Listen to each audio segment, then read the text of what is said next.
Sou proibido de falar sobre o que não vivi? Dependendo do tema que conversamos, principalmente na internet, é comum a expressão: fica quieto que esse não é o seu lugar de fala. Lugar de fala é mesmo isso? Eu não poder falar, opinar ou até mesmo defender uma causa que não experimentei?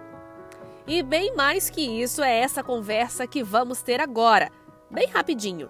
E por favor, sinta-se à vontade para curtir e compartilhar esse vídeo e se inscrever no canal, porque esse é o seu lugar de entretenimento e conversas sérias. E vamos nessa!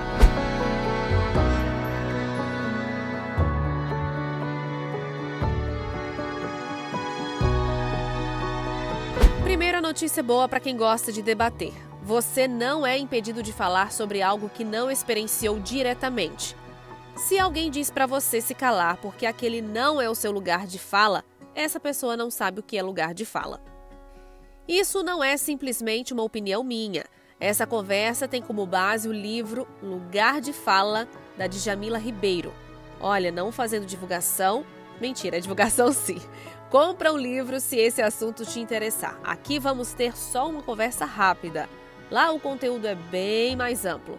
E o livro é barato, tá? Tem e-book e impresso. Vale super a pena, fica essa dica que está mais para uma indicação de leitura. Por que as pessoas estão interpretando o conceito de forma proibitiva? E isso é consequência de um esvaziamento do conceito por conta da urgência nas redes sociais. Como assim? Rede social usa frases curtas, muitas vezes tentando ser enfáticas, passar um recado forte com poucas palavras. Na medida em que as afirmações sobre um conceito vão viralizando, ela se concentra apenas nas afirmações curtas. Com isso, as pessoas passam a interpretar o conceito a partir de uma frase. Isso permite que a ideia por trás da frase seja reinterpretada. Por isso, indiquei a leitura do livro. Esse vídeo é pequeno para abordar todas as nuances do assunto. O esvaziamento é isso. Um assunto complexo se torna uma afirmativa curta de entendimento único. Por isso, as pessoas mandam as outras se calarem, porque elas conhecem apenas o conceito esvaziado ou reduzido a um significado único e limitado. Bom, vamos pensar uma pequena história para ilustrar a ideia. Ela é fictícia, tá? E não representa minha opinião sobre o assunto ou as categorias sociais envolvidas. É uma ilustração. Bom, vamos lá então. João e Antônio estão discutindo de forma intensa. João afirma que a polícia é muito agressiva e que deve acabar. Já Antônio passa o contrário, que os policiais são essenciais à segurança e precisam até ter mais permissão para agir. Essa historinha vai nos levar ao primeiro ponto que quero abordar sobre lugar de fala, que é compreender o lugar de onde se origina aquela fala. João cresceu em um bairro de periferia, muito pobre. Lá, todos os dias, ele via policiais fazendo intervenções agressivas. Elas até eram necessárias às vezes, porque realmente tinha muito crime no local. Mas os amigos de João e ele mesmo, que não tinham nada a ver com isso, eram muitas vezes abordados de forma truculenta e desrespeitosa, simplesmente por morarem lá. Então, para ele, o policial representa um opressor. Já Antônio cresceu em um bairro de classe média alta. Ele diversas vezes se encontrou com policiais. Mas Antônio nunca foi abordado ou revistado. Ele nunca viu um policial maltratar alguém. Pelo contrário, ele já presenciou policiais impedindo assaltos. Então, para ele, os policiais são protetores. Já deu para entender do que eu estou falando, né? O lugar de onde se originam as suas falas é o que se chama de locus social. De onde essas pessoas vieram e quais experiências tiveram lá. Vamos então voltar a João e Antônio. Eles perceberam o impasse e resolveram fazer a coisa certa: pesquisar sobre o assunto. Um foi ao bairro do outro para ver como a coisa acontecia. Eles pesquisaram sobre o assunto e adquiriram conhecimento.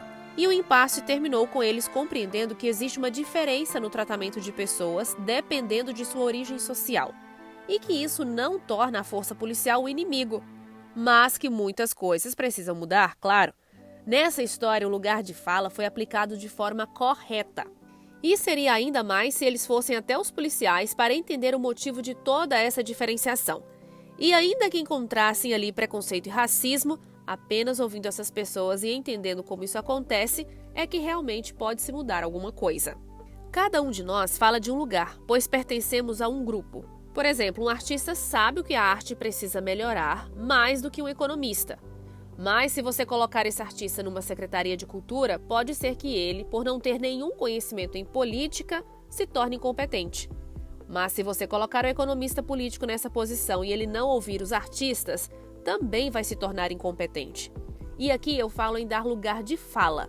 Em uma reunião entre políticos para se decidir as melhores ações para a classe artística, se a classe artística não for ouvida, certamente os resultados não serão satisfatórios. Vamos usar outro exemplo. Uma empresa percebe que muitas funcionárias mulheres estão fazendo reclamações. Diante disso, eles se reúnem para pensar estratégias que tornem a vida delas melhores, pelo menos no trabalho. Mas na reunião estão apenas homens. Eles até podem fazer algo que funcione, já que tem as reclamações. Pode-se contratar um especialista para esse tipo de ação. E mesmo que ele seja homem, ele tem conhecimento adquirido sobre como melhorar a vida das mulheres dentro de uma grande empresa. E esse conhecimento é válido. Ele não é impedido de falar por não ser mulher. Mas com certeza esse profissional vai querer ouvir as mulheres e discutir com elas. Ele saberá que é importante ouvir as falas de todos os lugares, ou seja, dar lugar de fala. Percebem como eu não consigo explicar isso em uma postagem com uma frase, ainda que seja longa? Se eu picar essa conversa em diversas frases, cada uma delas vai trazer um significado que parece ser completo. Com isso, eu esvazio o conceito, o reduzo a algo como concordo ou não com isso. Claro que muitas vezes vemos pessoas que não entendem nada de política quererem opinar, sem saber o que estão falando. Não quer dizer que eles não possam falar, mas a falta de conhecimento torna a sua fala inútil. Permitir lugar de fala a um grupo não significa dar a esse grupo o status de verdade absoluta. Eu já presenciei fóruns de políticos com moradores em que os moradores pediram uma praça quando lhes faltava uma unidade básica de saúde. Qual é o lugar dessa fala? O que os leva a ter essa preferência? Qual é o lugar da fala técnica? Que dados levam o especialista a pensar que eles precisam de algo diferente do que pedem? Quem está certo? É uma questão de ambos se ouvirem para chegar a um lugar comum. E para fechar o assunto, o fato de um grupo receber o status de certo é o que levou o conceito a parecer proibitivo. Temos um grupo social de homens ricos, brancos e héteros em lugar de privilégio, com o direito de tomar decisões e ditar o que deve ou não deve ser feito. E na maioria das vezes, esses grupos não dão lugar de fala exatamente porque querem manter-se no poder. Lugar de fala não tem a ver com dar poder ou exclusividade a quem é ouvido, mas tem a ver com tirar poder de quem quer impor sua verdade aos outros. E isso acontece quando todos são ouvidos, e os conceitos mudam pelo simples fato de ouvirmos o outro, pelo simples fato de pensarmos que o outro também tem direitos. O lugar de fala não pode ser exclusivo de grupos dominantes, porque isso realmente é opressão. E por isso o conceito se tornou impositivo nas redes sociais, porque muitas pessoas oprimidas querem poder falar e sabem que sua fala não é considerada importante. E eu espero muito que tenha esclarecido um pouco sobre o tema. Volto a falar. Se gostou, leia o livro da Djamila, é muito bom. E sempre que você for falar sobre um assunto, olhe todos os lados, pense de onde vem a fala do outro e de onde vem a sua. Se está fora da sua vivência, seja autocrítico. Você estudou? Você realmente sabe opinar sobre o assunto? Ou é apenas uma opinião? Se for uma opinião apenas, você não precisa se calar, mas vai ser muito mais produtivo ouvir e compreender sem tentar impor o que você acha. Pode parecer uma coisa simples, mas isso melhora a convivência e faz com que as pessoas que ouvem se tornem mais conscientes. Pessoas conscientes melhoram o mundo em que vivem. É isso que nós do Curiosidades do Mundo estamos buscando nessas conversas sérias. Fazer do mundo um lugar melhor para que possamos nos divertir mais nele. Confere nossos outros vídeos, compartilha esse com quem você puder. Comenta para sabermos sua opinião. E claro, curta e se inscreva no canal. Queremos ter você sempre aqui pertinho da gente. Muito obrigada!